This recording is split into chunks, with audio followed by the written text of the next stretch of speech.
Hello everyone, welcome back to Getting Started with Angular course. In this chapter, we are going to learn about TypeScript. Just a note, you should know TypeScript before starting on Angular. First of all, we will understand what is TypeScript. By definition, TypeScript is a superset of JavaScript. What that means is, if you look at the diagram, it says that TypeScript uses existing and upcoming JavaScript feature like ES6, 7, 8, 9, 10, ES Next plus TypeScript own features like interface, tuples, generic, etc. So we will see those features in next slides. Now one would ask why I should use TypeScript. So basically TypeScript is an extension to JavaScript. That means any JavaScript code is valid TypeScript code. It also provides type safety or static typing feature. Generally, OOP languages like C#, Java do have static typing, but in JavaScript it does not exist. So when you use TypeScript, you are making sure that you are using modern ES features. And also it have its own extra feature like generic, interface and tuple. So we are not going to cover this feature in detail, but we would be covering this feature while developing an application. So as I said, TypeScript support static typing. And it is a core feature of TypeScript. As the name suggests, it has type in its name itself.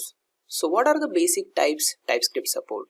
It supports boolean, number, string, array, object, enum, tuple, any type, unknown type and null type.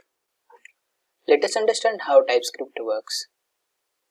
Mainly it consists of TypeScript compiler, which helps to convert the TypeScript file into JavaScript file. Why JavaScript file? Because browser only understands JavaScript. So how this mechanism happens? You have to write a TypeScript file in .ts format.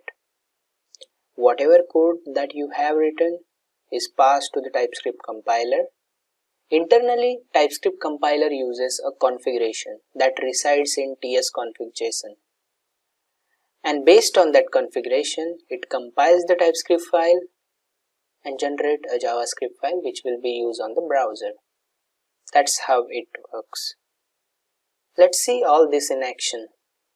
I have opened TypeScript Playground. At the time of recording video, the TypeScript version was 4.0.2.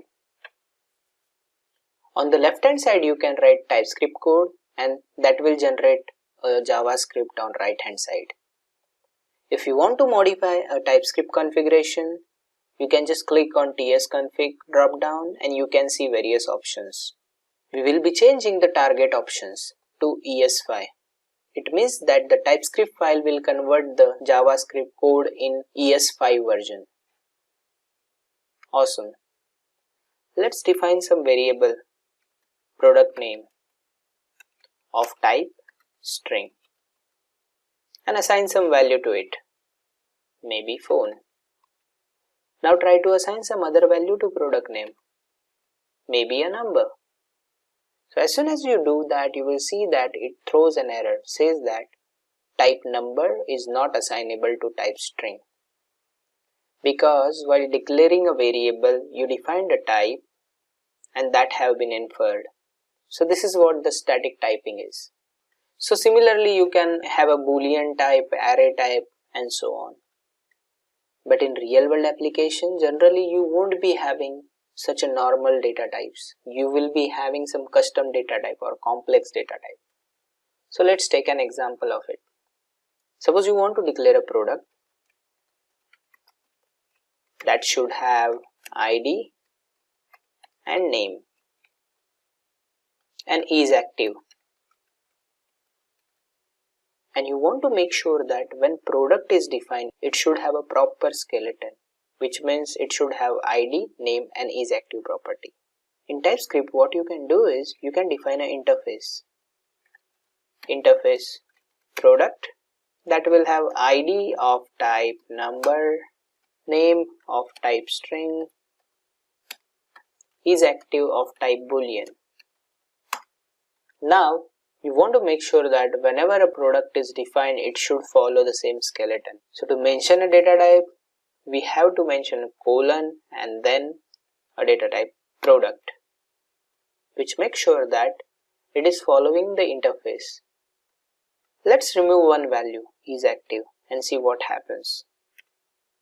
So as soon as I do that, it shows a red squiggly line for product, and if I hover over that, it says that property isActive is missing in type product. So we have to type that, otherwise it will throw an error. There may be cases where you have an optional property. Suppose isActive is optional.